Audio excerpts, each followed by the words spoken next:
Hi, my name is Papandrau and I'm the founder of Emerging Transport Advisors. It's my honor to be invited to speak at the first Sejong Smart City Forum and share with you my thoughts on future-proofing our cities through smart mobility strategy. A little bit about myself and my company.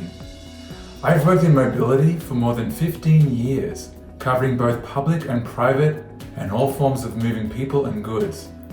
Emerging Transport Advisors was founded to provide investors, companies, governments, and institutions clarity around guidance on how to best position themselves for the great shared, electric, and automated change coming to the transport system. When it comes to the movement of people and things, the last 5 years have seen more transformation than the previous 50. The next 10 promise to upend and profoundly accelerate that change. The sea transition will upend how we traditionally plan, design, operate, finance, and manage our transport rights of way in cities and beyond. This presentation will focus on how cities and governments can prepare their cities for these major changes to ensure equitable and resilient outcomes. Since the invention of the wheel, civilizations have relied on transport. Transportation connects people and things to the moments in their lives. Our way of life depends on a functioning transportation network. And transportation cuts across all aspects of our life. Its role is to connect us to the moments in our lives. Transportation connects peoples and things to the moments in their lives. Our way of life depends on a functioning transportation network.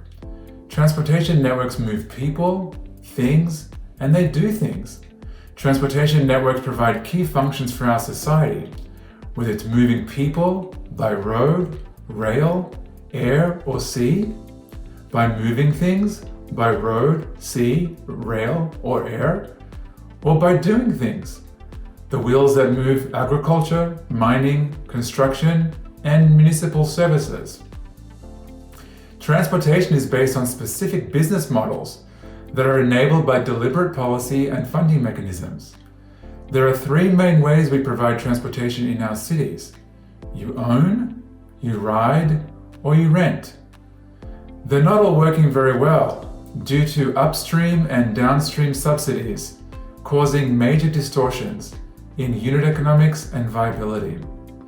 These hidden subsidies have pretty major side effects. We need to change the way we do transport. The intersections are not single modal issues. The individual ownership, fossil fuel powered and manually operated, dominates the market myths of freedom and status. We didn't love our cars. We have been made to love them through marketing and upstream fuels, car manufacturing, road streams, and single-use zoning, and downstream subsidies, parking, street allocation design, road rules that favor driving, etc. These all make other forms very difficult to use or not viable to provide. But when everybody buys into this ownership model, we get major side effects. People spending on average 10 days of their lives stuck in traffic, wasting billions of dollars in lost economic productivity. We generate harmful air pollution and greenhouse gas emissions while straining our economy, our environment, and our society. These cause over 1.2 million preventable fatalities each year through car crashes. Transportation policies have done harm and segregated, discriminated, and forced marginalized groups to suffer the brunt of the externalities, especially the pending climate risks, creating employment barriers for those who are not able to operate them, and requiring expensive and physically disruptive infrastructure, exacerbating social, economic, and physical barriers to vulnerable communities. So we are in this cycle of private vehicle dependency, where we have car-oriented transportation planning, creates reduced travel options, other modes are stigmatized, city disinvestment, more car-oriented land use planning, more free parking requirements, more dispersed development patterns, increased private vehicle ownership, and the vicious cycle of more inequities, budget impacts, crashes and fatalities, congestion, air pollution, and greenhouse gas emissions. But the world is changing and disrupting this owned, fossil fuel-powered and manually operated dominant transport system. There is digitization, mobility as a service, electrification, and automation. The last decade, these are a number of major trends that are already underway, disrupting most of the owned, fossil fuel-powered, and manually operated dominant transportation system. Most of these changes could have potentially beneficial impacts. They could also perpetuate the inequalities and the problems of the past and the current issues. This is why we need a holistic approach for cities. The world has changed from the impact of the pandemic for over a year now. It's not going back to normal, and we're living in a very volatile time without any of the typical indicators. This is a prescient photo in San Francisco of our reality. Those that can work from home, those that are deemed essential, and those that must go to work and the in-between. COVID has upended life as we know it. So much tragedy has struck our lives, from the lost ones, loved ones, the lost jobs, the lost connections, and seeing our family and friends. We saw major disruption to our transportation systems both locally and globally, and yet the movement of packages and things still has to keep going. It wasn't the same everywhere, though we all felt the shift. It's not going back to normal like we knew it in 2019, and we're living in a volatile time without any of these typical indicators that we've had. It's also uneven across the world and not the same for everyone, especially by class, by race, by age, and physical abilities. Our transport system was not equitable before COVID, and it certainly isn't now. This is our reality. Those that can work from home, those that are deemed essential and must go to work, and those who are mobility providers who not only need to show up, but move people around and everything in between. For those that are more comfortable in the digital or remote work, they have been safe at home, waiting out the virus and hoping for a return to a new in-person life.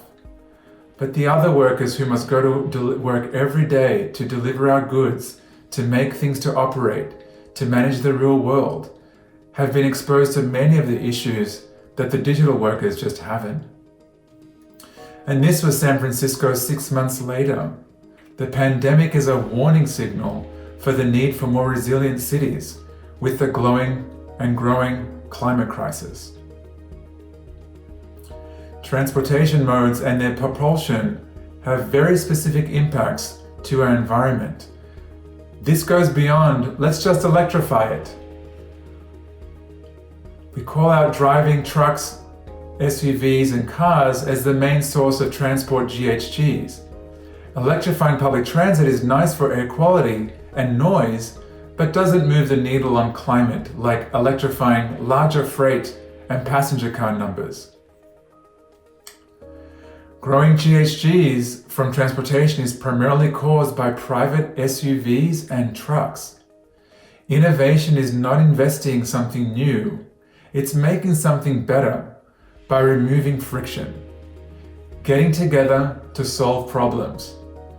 Innovation is to figure out what something is useful for. Now, a lot of people say, let's get back to normal. But normal wasn't working for many people. It was exclusive, it was discriminatory, and accelerating the climate crisis. We need to change the way we move people and things to support a more healthy, equitable, and resilient society. The culture of work has been upended. Working from home for the category of workers that can is the most important and significant change that can and will stay and will be normalized. We've shifted from commuting to computing, And that's a huge permanent change. People will now choose whether they want to stay at home a few days a week, or come in a few days a week. Many companies have found that this is working and will delay re-entry as long as they can. They have to retrofit workspaces and will pause until they have to. So we're seeing a shift in the mindset from the user on our transport system to what does the customer, person or thing need to make their journey if they decide to travel. Digital transformation is inside and out. Everything goes to the cloud, and edge computing offers a variety of approaches for innovative applications and enhancements to the user experience in and outside the vehicle. What's missing? What can we do? How can we partner with that? How do we make that happen? What's in the way? How do we remove that or get around it? Key questions. So as we look at this, we look at reducing harm, avoid, shift, and improve. We need to draw on these holistic systems approach, principles of best practice, transportation policy, to create a robust program of actions. So what does this look like? Well, we have to go back to our streets. We have to prioritize what determines and what outcome we get. Private cars are used 5% of the day, and they're parked the other 95%. Walking only needs less than 1 square meter of space per person. Bicycling needs less than 2 square meters of space per person. But a car needs 8 square meters to park it, and then it needs 16 square meters fully for parking.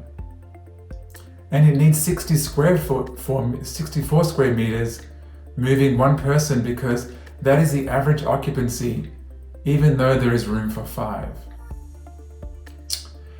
Its transportation street space by mode is a forgotten side effect of these policies and adds to the issues of congestion and sprawl.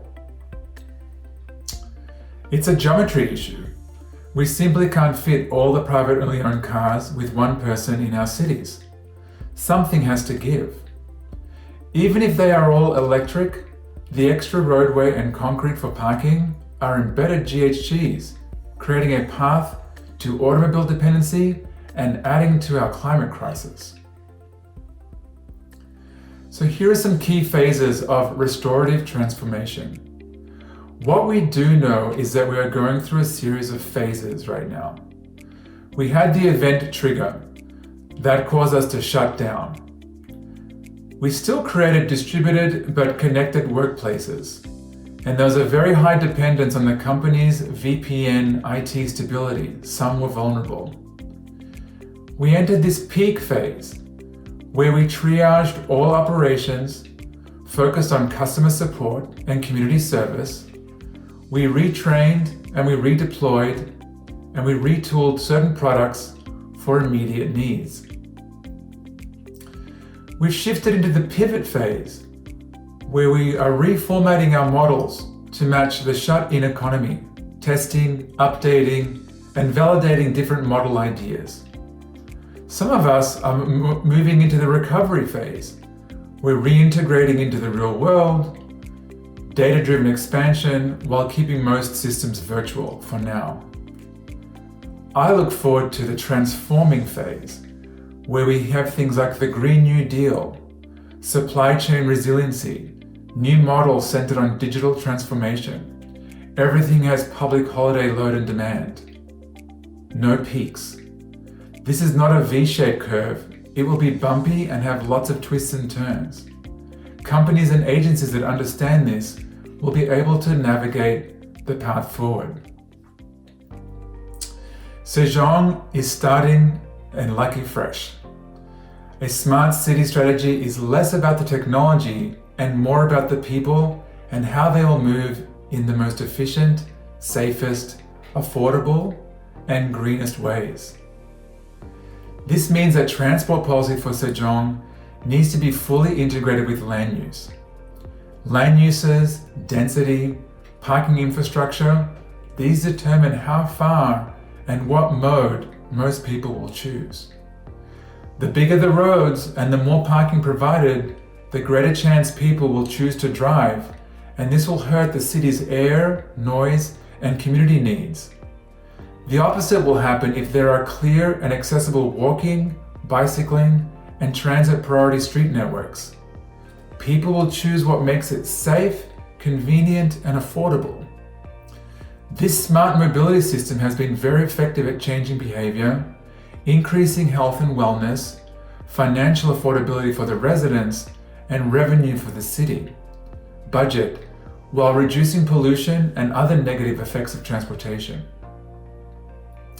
It also provides a platform for all the future innovations to work together, whether it is digitization and data management, new shared mobility services, say e-bikes or e-scooters, automated vehicle services for robotaxi, public transport or deliveries like the BRT, or for new systems yet to be invented.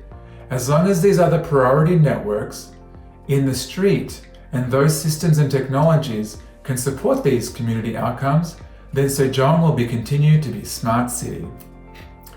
And we're seeing this, a city governance paradigm shift.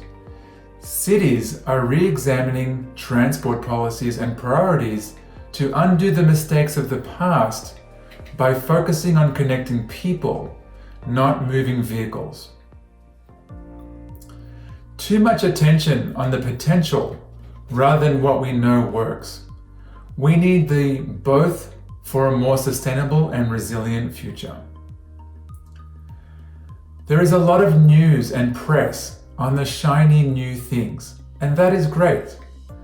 But in order for these things to work, we need to do the heavy work of making our streets safer, with less speeding, manage congestion and demand for our streets, with more priority for walking, bicycling, and public transport. Together, these tools will enable higher tech to flourish and add value to cities like Sejong and not distract them. So it is important that Sejong creates an environment where the basics of city life are implemented as a foundational layer, which means good walking, good bicycling, and good public transport services, strong and fast train connections to Seoul and other regions, while provisioning new concepts and pilots for electric and automated mobility options, and possibly air taxi and drones in the future. To do this, we need a new pricing and funding model. Our government funding is all designed around the fossil fuel powered and manually operated system. We get gasoline taxes, we get vehicle purchase fees, registration fees, parking fees, speeding tickets, etc. If we have a world where most people share vehicles, they are all electric, and are not driven by people but computers, where will all the money come from to pay for the streets and services that governments get now from all these fees? We will need to shift the model where people pay to use the service and the time on the street and the pickup and the drop-off. Just imagine, we will need to charge a fee based on the time on the street, the location of the pickup or drop-off, and then the type of vehicle used, whether it was an electric bike or a large passenger car or a delivery truck. All of these fees will need to be part of the new digital funding model. This model has started across the world in some cities, from congestion charging, low emission zones, to curbside fees for various transport options. Over time, we will need to introduce these measures as more people switch to electric transport and as we see evidence of more sharing services and finally, automated services. Smart cities need collaborations and community involvement to be successful. Sejong has an opportunity to have a blend of ancient traditions of city layouts and spaces with modern technologies in the background. No government, company, or institution can do this alone. This will take unprecedented collaboration with the community you serve. We have seen many examples of successes when the community is in the center of this transformation. By producing this strategy and educating and including the public and what is happening, they can work together on how to decide to move in a way that shifts from today to a more sustainable future. And academia can help with the research, testing, and analysis to draw on their strengths. But it has to come from the community which you serve, not the other way around. This is where true smart city innovation will lead to take place, working together to figure this out. The regions across the world that are already doing this will not only survive through this, they will thrive. And unfortunately, the ones that don't will suffer a steady decline as people can now work remotely and leave regions altogether. The pressure to make your city smart is only possible if you focus on making it livable, sustainable, and resilient, as this will not only be a social and environmental imperative, but it'll be an economic survival strategy as well. People will move when it feels like a good place to live, good places to hang out, enjoy, learn, play, work, and shop. People say the best places in the world are the places where there is a lot of life on the streets, great plazas, great markets to walk through, great cafes and art and performances. No one says they like sensors or 5G connections or Wi-Fi. That's not what people remember. They remember all those nice moments. This smart city framework is best practice for cities as they grow, and these foundational land use and networks to minimize owning and driving a car. This allows for multiple new businesses, mobility service providers, electrification, and connected and automated technologies together. This is what Sejong could do and bring together all their great ideas to see these results. This will create a virtuous cycle of equitable mobility. People-oriented transportation planning increases travel option viability, which creates more mode shift from driving, and then more existing community-centered investment and management. There's more mixed-use land use planning, more pricing and fair user fees, more compact development patterns, reduced private vehicle ownership and use, and this virtuous cycle results in more equity, more access, better system efficiency, safer streets and travel, cleaner air, less greenhouse gas emissions, less traffic, and less noise. So, Sejong is at the early stage of its journey. There is a lot of speculation of what a smart city should be, and few have a strong handle of what is the best practice.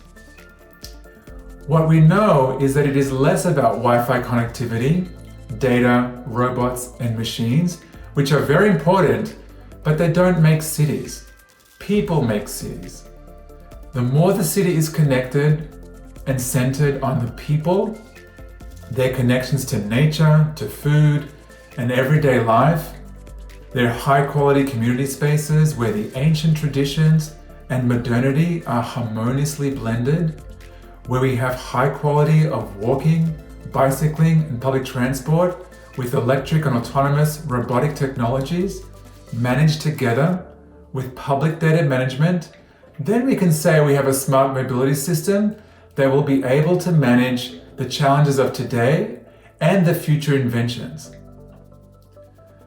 We have a once-in-a-generation chance on a local and global level to undo the wrongs of the past transportation policies and practices and course correct as we face other looming issues that require much more action, from climate action that will turn further impact transportation systems.